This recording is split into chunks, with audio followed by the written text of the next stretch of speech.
بسم اللہ الرحمن الرحیم نحمدہ ونصلی ونسلم علی رسولہ الکریم اما بعد فاعوذ باللہ من الشیطان الرجیم بسم اللہ الرحمن الرحیم۔ ناظرین، ہم نے پچھلے سبق کے اندر پڑھا تھا کہ اللہ تبارک و تعالی نے حضرت آدم علیہ السلام کو جو فرمایا تھا کہ زمین پر اتر جاؤ کہ تمہارا بعض کا دشمن ہوگا اور ایک مقررہ وقت تک تم نے زمین کے اوپر ٹھہرنا ہے۔ آگے ہم آج اگلا سبق پڑھیں گے۔ اللہ تبارک و تعالی نے ارشاد فرمایا فَتَلَقَّىٰ آدَمُ مِن رَّبِّهِ كَلِمَاتٍ فَتَابَ عَلَيْهِ إِنَّهُ هُوَ التَّوَّابُ الرَّحِيمُ۔ فَتَلَقَّىٰ آدَمُ مِن رَّبِّهِ كَلِمَاتٍ، پھر سیکھ لیے آدم علیہ السلام نے اپنے رب سے کچھ کلمے، فَتَابَ عَلَيْهِ، تو اس پر اللہ تبارک و تعالی نے ان کی توبہ کو قبول فرمایا۔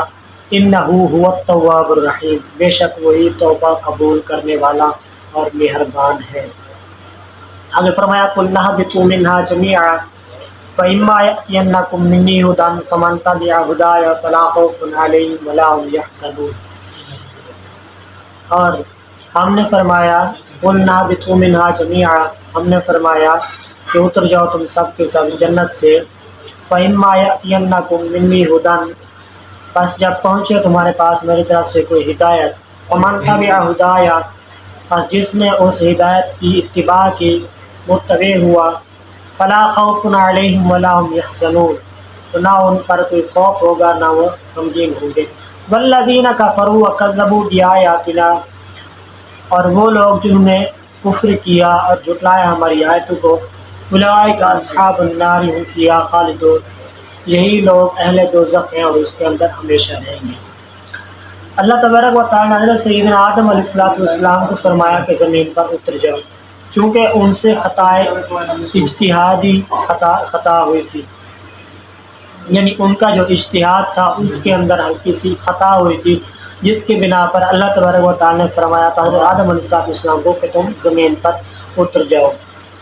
تو زمین کے اوپر جاؤ اور تمہارا بعض کا دشمن ہوگا۔ تو اسی پریشانی کے عالم میں حضرت سیدنا آدم علیہ السلام ایک وقت تک، یعنی کہ ایک لمبے عرصے تک اللہ تبارک و تعالیٰ سے معافی مانگتے رہے۔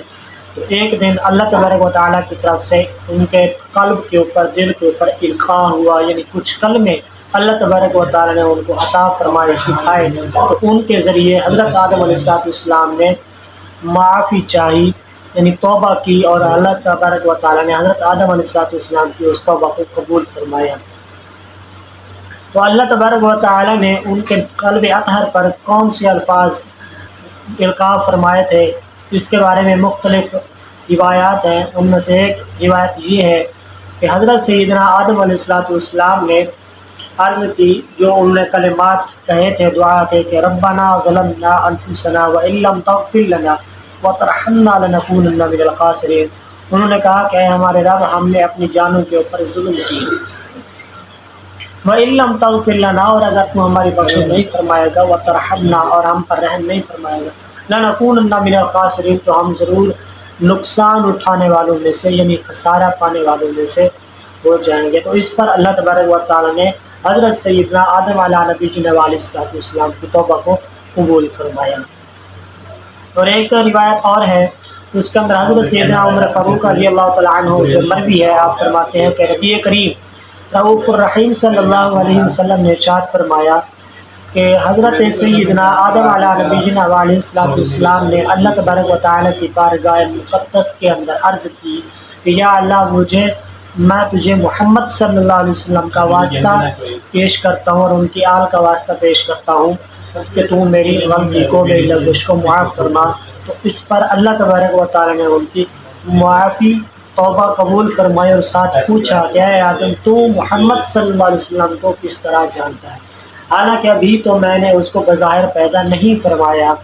تو اس کو کس طرح جانتا ہے؟ تو حضرت سیدنا آدم علیہ السلام عرض کرتے ہیں کہ یا رب ذوالجلال، جب تو نے میرے اندر روح ڈالی تھی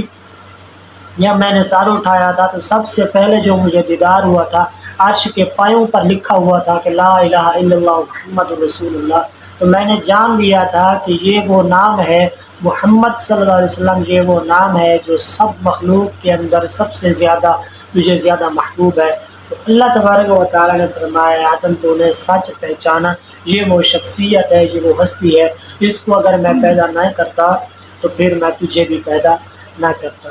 تو اس واقعہ سے، اس روایت سے، اس حدیث سے یہ بھی پتہ چلتا ہے کہ حضرت سیدنا آدم علیہ السلام یہ جب تخلیق ہوئے تو اس سے پہلے حضور علیہ السلام موجود تھے۔ یہ ایک اور حدیث پاک یہ فرمایا کنت نبیا وآدم بین الماء والطین، کہ حضرت سیدنا آدم علیہ السلام ابھی مٹی اور پانی کے درمیان موجود تھے، یعنی ابھی ان کا منصوبہ بن رہا تھا ان کو بنانے کا، تو اس وقت بھی حضور علیہ السلام فرماتے ہیں کہ کنت نبیا، میں اس وقت بھی نبی تھا۔ آگے ارشاد فرمایا اسی آیت کریمہ کے اندر جو لفظ توبہ کا استعمال کیا گیا ہے، یہ لفظ توبہ جب اللہ تبارک و تعالیٰ کی طرف یہ منسوب ہو تو اس کا مطلب یہ ہوتا ہے کہ اللہ تبارک و تعالیٰ اپنے بندوں کے اوپر رحمت کے ساتھ رجوع فرمائے اور ان کی توبہ کو قبول فرمائے۔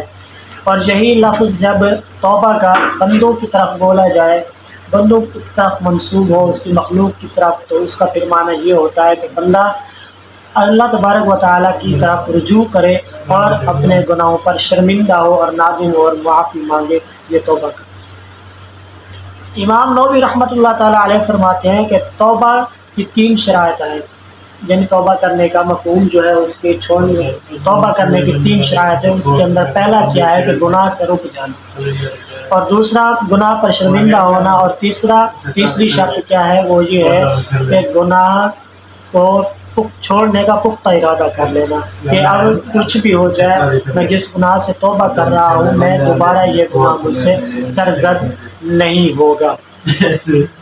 اس کے علاوہ یہ توبہ کی ایک شرط یہ بھی ہے کہ جن گناہوں سے آپ توبہ کر رہے ہیں اس کے اندر اگر وہ گناہ موجود ہوں جن کی تلافی اور تدارک ہو سکتا ہو تو وہ بھی ضروری ہے۔ جیسا کہ ایک آدمی بے نمازی ہے، بے نماز ہے، وہ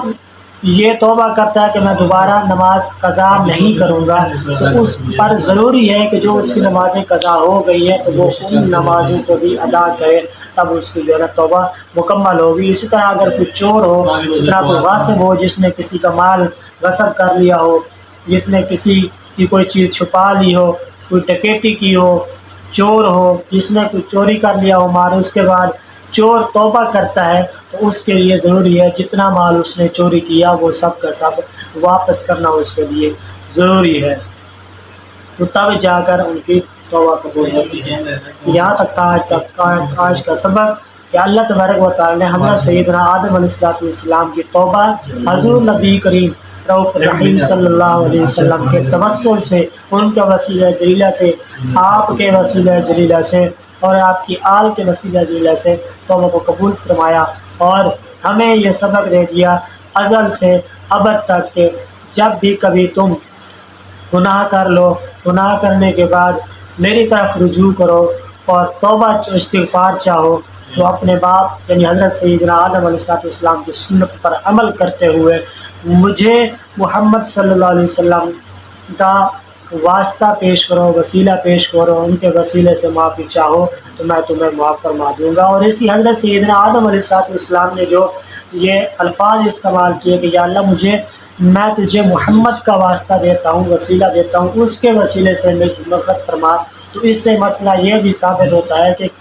بحق فلاں اور بجائے فلاں کا لفظ استعمال کر کے یعنی کسی کا وسیلہ اللہ تبارک و تعالیٰ کی بارگاہ میں پیش کرنا یہ بھی جائز ہے، اور سنت حضرت سیدنا آدم علیہ السلام کی سنت ہے۔ ان کی سنت ادا کرتے ہوئے ہم اللہ تبارک و تعالیٰ کی بارگاہ میں کسی کا وسیلہ پیش کر سکتے ہیں جو وسیلے کے لائق ہو،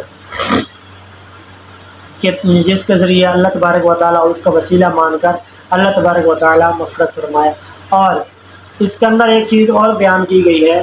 کہ اللہ تبارک و تعالیٰ پر کسی کا حق واجب نہیں ہوتا، لیکن وہ اپنے مقبول بندوں کو، اپنے پیارے بندوں کو اپنے فضل و کرم سے وہ حق عطا فرماتا ہے، اور اسی فضل والے حق کے وسیلے سے اس کی طرف رجوع کیا جاتا ہے، اور اسی فضل کو، اسی حق کو اس کی بارگاہ میں وسیلہ بنا کر عرض کیا جاتا ہے کہ یا اللہ تجھے فلاں کا واسطہ ہے جس سے تو نے محبت کی، جس سے تو نے پیار کرتا ہے، اور جس کو تو نے یہ حق عطا کیا ہے کہ اس کے وسیلے سے دعا مانگی جائے۔ حضرت سیدنا آدم علیہ السلام کہ توبہ سے اور ان کے کلمات سے ہمیں تو یہ سبق ملتا ہے کہ کسی کا وسیلہ پیش کرنا اللہ تبارک و تعالیٰ کی بارگاہ میں یہ جائز ہے اور حضرت سیدنا آدم علیہ السلام کی سنت ہے۔ اور دوسرا کہ اللہ تبارک و تعالیٰ پر کسی کا حق واجب نہیں ہوتا، وہ اپنی رحمت سے اگر کسی کو حق عطا فرما دیتا ہے تو پھر یہ اس کی مرضی ہے۔ آج تک کے سبق کے لیے اتنا ہی کافی ہے، اور انشاءاللہ ملیں گے ایک اگلے سبق کے ساتھ آپ کو۔ تب تک خیال رکھیے گا اپنا اور دعاؤں میں یاد رکھیے گا ہمیں۔ اور اگر آپ کو یہ ویڈیو پسند آتی ہے تو ہمارے اس چینل کو سبسکرائب کر دیں اور ویڈیو کو لائک کریں، شیئر کریں اور کمنٹ کرنا نہ بھولیے گا۔ آمین آمین آمین بجاہ نبی الامین صلی اللہ علیہ وسلم۔